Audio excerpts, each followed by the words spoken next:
शहर के अंदर जो अवैध तरीके से जो निर्माण किए जा रहे हैं, मानो भू माफियाओं की का उल्लासनगर एक अड्डा बन चुका है। जहाँ जहाँ देखिए तो वहाँ पे इलीगल कंस्ट्रक्शंस, टीयर गटर्स, ये वो फलान टिंगड़ा मालूम नहीं क्या क्या।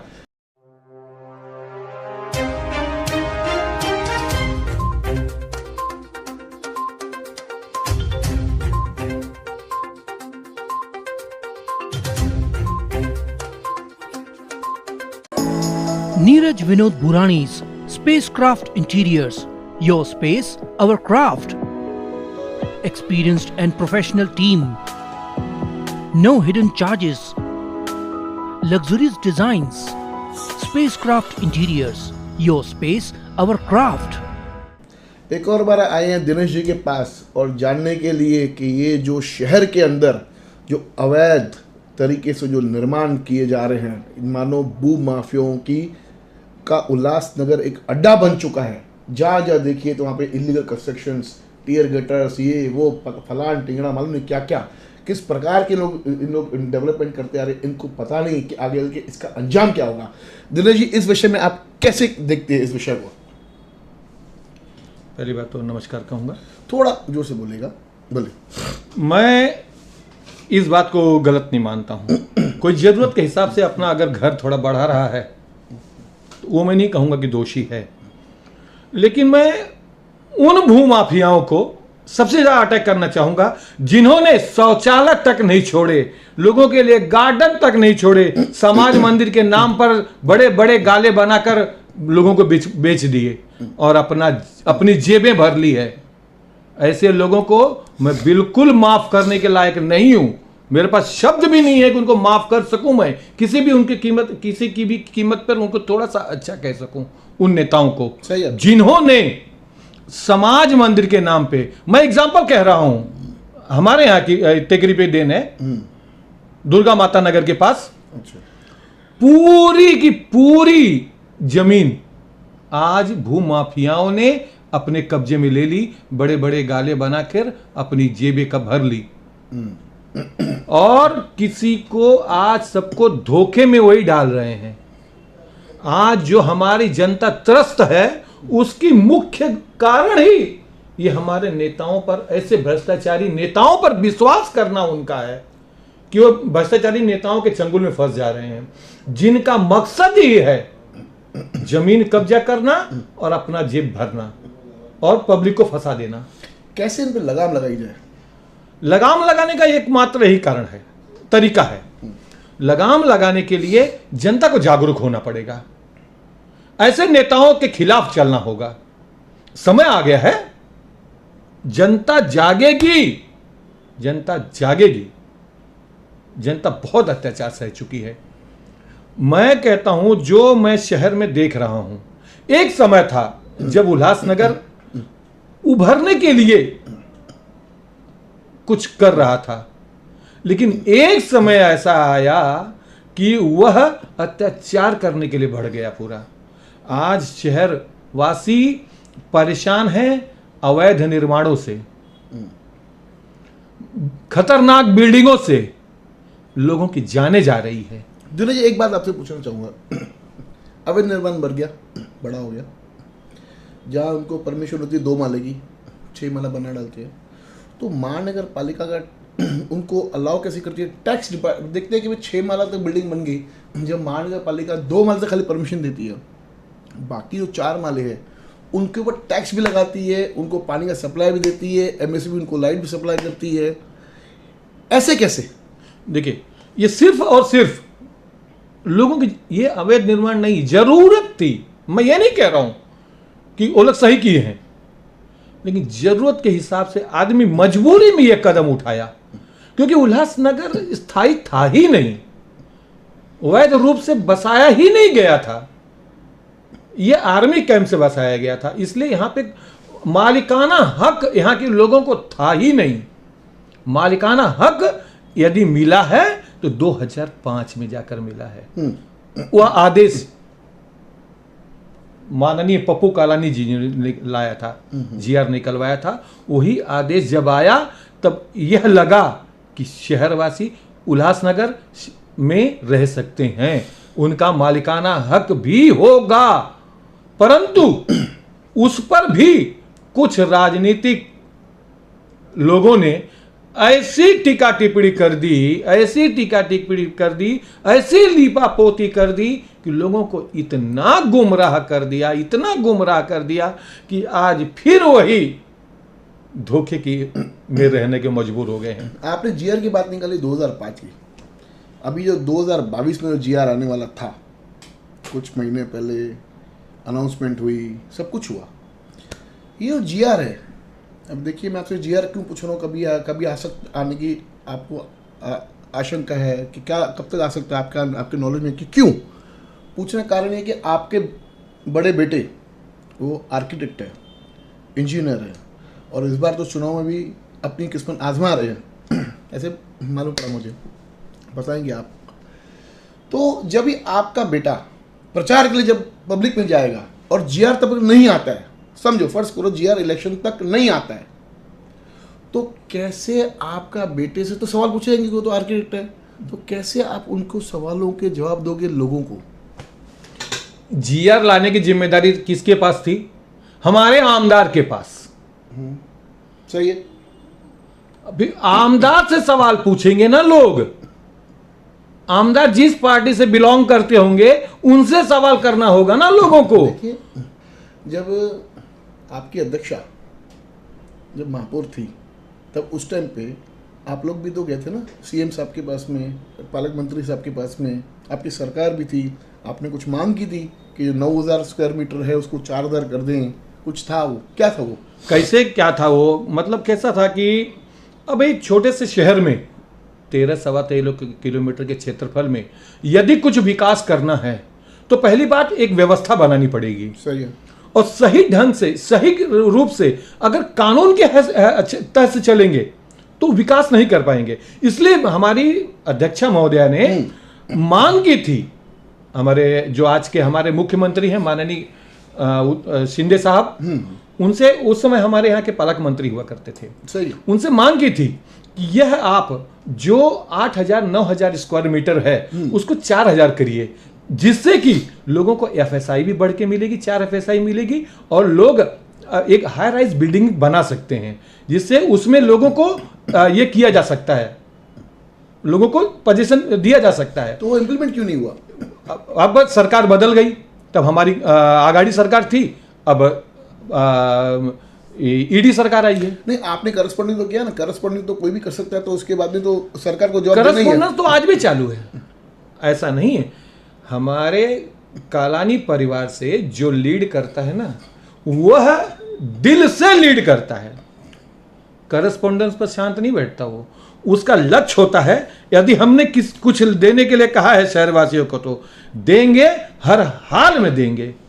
दिनेश जी, जीआर के लिए आपने कहा हम सड़कों में उतरेंगे, सड़कें खाली है, उतरिए। अरे भाई, सड़क पे तो उतरने की बारी तो हम उतरे लोग चाहते क्यों? दिनेश जी, लोग चाहते हैं कि ऑपोजिशन रोड पे आए, विरोध करें, जीआर को लेके आए, क्योंकि लोगों की जरूरत है जीआर। अभी कैसे है कि अभी अपने महाराष्ट्र गवर्नमेंट ने यह घोषित कर दिया है कि हम जल्द से जल्द जीआर भेज रहे हैं। सही, यह खबर सबको लग चुकी है, पूरे शहरवासियों को लग चुकी है। उसके बाद बड़े बड़े बोर्ड भी लग गए, बड़े बड़े प्रचार भी कर दिए, 2 दिन में आ जाएगा, 4 दिन में आ जाएगा जीआर, ये मंगलवार को आ जाएगा, दिवाली के पहले आ जाएगा। पीठ थपथपाई गई अपनी, ऐसे क्या क्या क्या किया जा रहा है समझ में नहीं आ रहा है। पब्लिक को इतनी गुमराह करने की हैसियत उन लोग के पास है कि कुछ कहा नहीं जा सकता है। ठीक है, अब ये लोग जनता के सामने जाएंगे, हमें आपके लोग भी जाएंगे ना, जाएंगे ना, हम जाएंगे, पूछेंगे ना, लोगों को कहेंगे कि आप सिर्फ बातें करने वालों को मत वोट दीजिएगा, काम करने वालों को वोट करें। काम करने वालों को वोट दीजिएगा। और हमारा कालानी परिवार ज्यादा से ज्यादा युवा चेहरा मैदान में उतारेगा, पढ़े लिखे मैदान में उतारेगा, जो प्रोफेशनल हैं, जो कि शहर के लिए कुछ कर सकते हैं और कुछ शहरवासियों को दे सकते हैं। आपके प्रवक्ता ने कुछ दिन पहले एक इंटरव्यू किया, उसके ने कहा कि हमारी राष्ट्रवादी कांग्रेस पार्टी की सरकार आएगी। ये कुछ दिन पहले कहा था। फिर अभी हाल ही में एक मैंने उनका इंटरव्यू देखा, उसमें कहा कि कल ही सरकार आएगी। देखिए ये क्या, थोड़ा विश्लेषण से बताइए। ठीक है ठीक है, ऐसे ठीक है। क्यों, राष्ट्रवादी क्यों नहीं? एक बात भाई, एक बात बताऊं मैं, कालानी शहर में यदि उल्लासनगर पहचाना जाता है तो वो कालानी के सरनेम से पहचाना जाता है। सही। कोई, मैं खुद बाहर गया हूं कईयों बार, जब जाता हूं तो उल्लासनगर कहता हूं, हाँ वो पप्पू कालानी वाले, हाँ ऐसे ही। मतलब जो एक ब्रांड बन गया है और शहर का एक नाम बन गया है, हकीकत में वो महानायक है शहर के लिए। हकीकत में ये कोई कहने की बात नहीं है, पप्पू कालानी शहर के लिए महानायक है। आपकी सरकार आती है, सबसे पहला काम आपका क्या रहेगा? सबसे पहले जो सरकार आती है हमारी, सबसे पहली बात हमारा सिर्फ ये सरकार महानगर पालिका की बात कर रहा हूं। महानगर पालिका की बात कर रहा हूं। हमारी प्रायोरिटी होगी लोगों को सुविधाएं देना, अच्छी शिक्षा, अच्छा उपचार, सुरक्षा, अच्छा व्यापार। यह चारों हमारे उद्देश्य हैं कि लोगों को अच्छी से अच्छी शिक्षा। जो महानगर पालिका के स्कूल आज वो भी किसी किसी के कब्जे में जा रहे हैं भाई। आपने बड़ी बड़ी योजनाएं बना दी गई, स्कूल बंद, 3 साल से बंद पड़े हैं स्कूल, बच्चे यहां वहां भटक रहे हैं, दर दर की ठोकर खा रहे हैं। इनको किसी बच्चों से, किसी परिवार से, किसी गरीब से कोई लेना देना नहीं है। सुरक्षा की आपने बात की, कैसे दोगे सुरक्षा? सोचा क्या? सुरक्षा कैसे दोगे? देखिए, सुरक्षा कैसे होगी, वह क्राइम का स्तर बहुत बढ़ चुका है उल्लासनगर में। बिल्कुल। देखिए क्राइम, मानते हो सबसे क्राइम बढ़ा है कि नहीं बढ़ा दिनेश जी? क्राइम क्यों बढ़ा है? हाँ। अब कोई लगाम नहीं है। हमारे शहर के जो एट प्रेजेंट एमएलए साहब हैं बड़े कमजोर सत्ता हैं, कितने दिनों से आई भारतीय जनता पार्टी? बड़े कमजोर हैं। भारतीय जनता पार्टी और एकनाथ जी की सरकार जो बनी महाराष्ट्र में, कभी आई? कितने समझिए, महीने हो गए? 5 महीना पहले। उसके पहले लॉ एंड ऑर्डर बराबर था। तो उसको सरकार आपकी देखिए, क्राइम यह एक ये घटना। आरोप लगाना है कि भाई अभी क्राइम रेट बढ़ गया, बेलगाम है पुलिस, और ये जो इस तरह के जो लोग हैं, पुलिस का लगाम नहीं है, उनके पुलिस का कंट्रोल नहीं है। आपके समय भी तो यही हालत थी शहर की। अच्छा ये बताइए, लॉ एंड ऑर्डर किसके हाथ में रहता है? लॉ एंड ऑर्डर तो डीसीपी और सरकार और आमदार के हाथ में रहता है। फिर हमारा कहां आमदार है भाई? आमदार नहीं है, लेकिन सरकार में पकड़ तो थी आपकी महाराष्ट्र में। अरे भाई, लॉ एंड ऑर्डर संभालना आमदार के हाथ में होता है, लेकिन हमारा आमदार तो है ही नहीं ना। साहब देखिए, कालानी का नाम काफी है महाराष्ट्र की सरकार में, ये आप भी मानते हो, मैं भी मानता हूँ। आप चाहते तो क्राइम के ऊपर उस टाइम भी अच्छा कंट्रोल कर सकते थे। देखिए ये बताइए, ये मैं मानता हूँ, ये मैं मानता हूँ, ठीक है, कालानी साहब कर सकते थे, लेकिन ये बताइए एक फोन हाउस कम में होता है। कौन उठाएगा मुद्दा? एक फोन हाउस में कौन मुद्दा उठाएगा? हाउस में कौन मुद्दा उठाएगा? एमएलए तो मेरे कालानी परिवार का कोई नहीं है ना भाई। कालानी परिवार कोई नहीं है ना। कौन हाउस में मुद्दा उठाएगा? ऐसे लगता है कि कौन शहर एलएक्यू डालेगा? ऐसे लगता है कि शहर के मुद्दे के अंदर राजनीति नहीं दिखना चाहिए और सभी पक्षों को एक साथ होके उस विषय के पीछे लग के, उस समस्या के पीछे पड़ के उस समस्या को खत्म करना चाहिए। क्योंकि वो समस्या, जैसे दो खाता बिल्डिंग हो गई, खड्डे, रास्ते, आज देखो हालत क्या है। लोग पहले कोविड के समय पे मास्क लगाया करते रहे, अभी मट्टी कारण मास्क लगा रहे हैं। धूल की वजह से मास्क तो लगा रहे मास्क हैं। लगा के ज़्यादा टाइम मास्क लगाने से लिवर्स के ऊपर असर होता है, ऐसे डॉक्टरों का कहना है। तो अभी भी तो ये जो हम अगर मास्क उतारते तो डस्ट जाती है, जिन लोगों को थ्रोट का प्रॉब्लम हो रहा है, कुछ लोगों को अस्थमा का प्रॉब्लम हो रहा है, तो इस पे राष्ट्रवादी कांग्रेस पार्टी का दायित्व नहीं है जो इन पे एक्शन ले। देखिए, पहले तो 6-7 महीने से महानगर पालिका ही बंद पड़ी है, कोई नगर सेवक है नहीं। पॉलिटिकल पार्टी के लिए अच्छा, ये सब मैं पॉलिटिकल पार्टी धरना देती है, आंदोलन करती है, रास्ते पे उतरती है। मैं देखिए भाई, मैं एक ही बात कहूँगा, ये हमारी जिम्मेदारी है शहर को हम साथ में मिल के एक साथ विकास के लिए शहर के सुविधा के लिए और शहर हित में साथ में आने चाहिए। जब हम 2005 में भी शहर हित में फैसला किए तब भी हमारा विरोध किया गया, जबकि शहर हित में फैसला किया था उन्होंने जब जीआर लाए थे। हाँ, 2005 में अब जीआर का फैसला आया है तो हमारे लोगों ने विरोध किया है क्या? नहीं, समर्थन खड़े है ना, वो तो हम कहां विरोध कर रहे हैं? आया तो नहीं जीआर, हम कहां विरोध कर रहे हैं? जीआर पास हुआ है ना, जीआर पास हुआ है, आया कुछ तक। भाई देखिए, हमारे आमदार साहब को चाहिए ना शायद जल्दी लाया जाए। शहरवासी हाथ जोड़ के विनती कर रहे हैं, भाई जल्दी लाइए और कोई जान न जाए। एक तो पहले ही शहर में न यहाँ भूमाफियाओं ने न गार्डन छोड़ा है, न सरकारी शौचालय ही छोड़े हैं। एक तो आपका अभी मुद्दा भी चल रहा है कोई गार्डन का 4 नंबर का। हाँ। आपके ही चैनल ने उठाया है, शायद उसको इतनी अच्छी हवा मिली है कि पूछने का नहीं। तो एक ताजा तरोताजा आज गोल मैदान, जो गोल मैदान किसी समय में एक ये शहर की नाक कही जाती थी, गोल मैदान को कालानी साहब ने सजाया था गोल मैदान को हालत क्या है? उल्लास की नाक मानी जाती थी।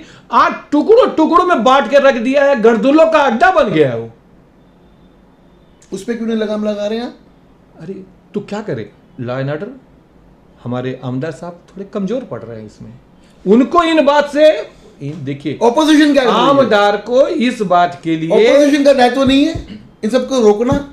देखिए, हमारी जवाबदारी नहीं है? आप एक बात भूल गए आप, यही लॉ एंड ऑर्डर की दुर्व्यवस्था एक बार उठी थी जब हमारी आज वो नहीं है, जिन्हें मैं माँ कहता था, भाभी माँ, आज वो नहीं है। उन्होंने हाउस में चिल्ला कर कहा था कि उल्लासनगर हमारा बर्बादी की तरफ जा रहा है। मानता हूं उन लेडी को जिस ये बुलंद आवाज में कही थी। 800 ये हमारे जीआर के मुद्दे पर तो हमारे साहब ने तो हमारे आमदार साहब ने तो छोड़ो, साहब स्पष्ट देखिए, जब उन्होंने घोषणा की है ना तो कहते हैं कि कुमार कहां गया, कौन लाया था? लक्ष्मीदी, अपना डॉक्टर बालाजी किर्णिकर जी ने लाया था। इन्होंने ये तो उसमें भी नहीं लाए थे। मतलब इनका शहर से इन व्यवस्थाओं पर कोई लेना देना नहीं है। आरोप लगाना ये तो अक्सर होते ही रहता है, सभी राजनीतिक पार्टियां एक दूसरे पर आरोप लगाती है, ये उनका काम है। लेकिन शहरवासी जो भुगत रहे हैं उनका क्या? आपकी राजनीति में आप सभी पार्टियों की राजनीति के चक्कर में भुगत रही है एक आम जनता। देखिए, मैं आम जनता को यही अनुरोध करूंगा कि खिचड़ी सरकार मत बनाइएगा। खिचड़ी सरकार बिल्कुल मत बनाइएगा। एक ही आदमी, एक ही पार्टी के हाथ में ताकत दीजिए, बागडोर दीजिए, जिससे कि शहर का एक छत्र विकास होगा। वह सिर्फ एक ही व्यक्ति है जिसे यही नाम से जाना जाता है, विकास के निशानी पप्पू कालानी।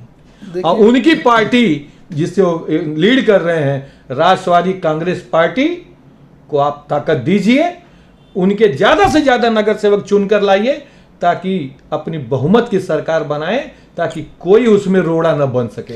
एक बात दिनेश जी और पूछनी थी, आपने जो कहा कि भी एक हाथ में देनी चाहिए सरकार, मतलब एक पार्टी के हाथ में लोगों को जवाबदारी देनी चाहिए शहर की। अभी हाल ही में मैंने एक देखा इंटरव्यू, आपके प्रवक्ता ने कहा कि कोई गुटबाजी नहीं है राष्ट्रवादी कांग्रेस पार्टी के अंदर। और जब इंटरव्यू लिया एक मैडम का, आपके राष्ट्रवादी कांग्रेस पार्टी की महाराष्ट्र प्रदेश की महासचिव है, उन्होंने कहा हाँ 2 गुट है, आप ना करें वो हाँ करें, ऐसे क्यों? क्या सच्चाई क्या है इस बात? देखिए, मैं क्या कहता हूं, यदि मेरा बेटा इंजीनियर है तो मैं इंजीनियर होगा क्या? मेरा बेटा ही कहलाएगा ना, वही उसी को कहूंगा ना इंजीनियर है, मैं तो उसका पिताजी कहलाऊंगा। मतलब उसके बाद मेरा नाम रहेगा। इसी तरह से वे भी राष्ट्रवादी कांग्रेस पार्टी से ही जुड़े हुए हैं, तो जब राष्ट्रवादी कांग्रेस पार्टी से जुड़े हुए हैं, उन्हें प्रदेश की जिम्मेदारी दी गई है, तो दो गुट कहने का कोई औचित्य ही नहीं है। यहां पर दो गुट का सब्जेक्ट आता ही नहीं है। उल्लासनगर की जिम्मेदारी श्रीमती पंचम कालानी के हाथ में दी गई है, जिलाध्यक्षा है, वे ही सब पूरा अपना यहाँ का काम भार संभालेंगी। और जिसे जिला की जानकारी दी गई है, जिसे प्रदेश की जानकारी प्रदेश की जिम्मेदारी दी गई है, वे प्रदेश में काम करेंगे। तो यहाँ पे दो गुट होने का कहीं सवाल नहीं है। यही कहने का मतलब हो गया, जाकी रही भावना जैसी, प्रभु मूरत देखी तिन तैसी। शहर में गार्डन को बचाने के लिए क्या राष्ट्रवादी कांग्रेस पार्टी कदम उठा सकती है भविष्य में? क्योंकि काफी देखिए गार्डन कुछ ही बचे हैं शहर के अंदर, बच्चों की धरोहर है गार्डन। बिल्कुल बिल्कुल, इस चुनाव के बाद हमारी प्राथमिकता होगी कि लोगों को सेहत मिले, सुरक्षा मिले, शिक्षा मिले, व्यापार मिले, रोजगार मिले। रोजगार युवकों को सबसे बड़ी प्राथमिकता होगी। जब उद्योग बढ़ेंगे, व्यापार बढ़ेगा, तो लोगों को रोजगार बढ़ेगा। और लोगों को, बच्चों को शिक्षा के लिए सबसे हमारी प्राथमिकता ये होगी, बच्चों की शिक्षा के लिए ये जो मनपा स्कूल हैं, उन्हें मतलब आधुनिक शिक्षा तंत्र से लैस किया जाएगा, जिससे उन्हें उच्च शिक्षा प्राप्त हो सके और गरीब लोगों को अच्छी सुविधा, अच्छी उपचार की व्यवस्था सरकारी अस्पताल में करने के लिए प्रबंध किया जाएगा, जिससे कि उन्हें दूर दूर तक भटकना ना पड़े और किसी प्राइवेट हॉस्पिटल का मुंह न देखना पड़े। बस हम तो यही कहेंगे, हमारा सिर्फ ये जनता से यही रिक्वेस्ट है कि आप लोग इस बार सिर्फ यही ध्यान दीजिए कि जो विकास करने वाला है, जो शहर को बनाने वाला है, जिसकी काबिलियत है, उसी को वोट दीजिएगा और उसी की सरकार को लाइएगा, बहुमत की सरकार लाइएगा। बहुत अच्छा लगा, आज दिनेश जी ने क्लियर बंद लफ्जों में कह दिया कि चुनाव जल्द ही लग सकता है। देखते रहिए फिर से न्यूज़ चैनल। धन्यवाद।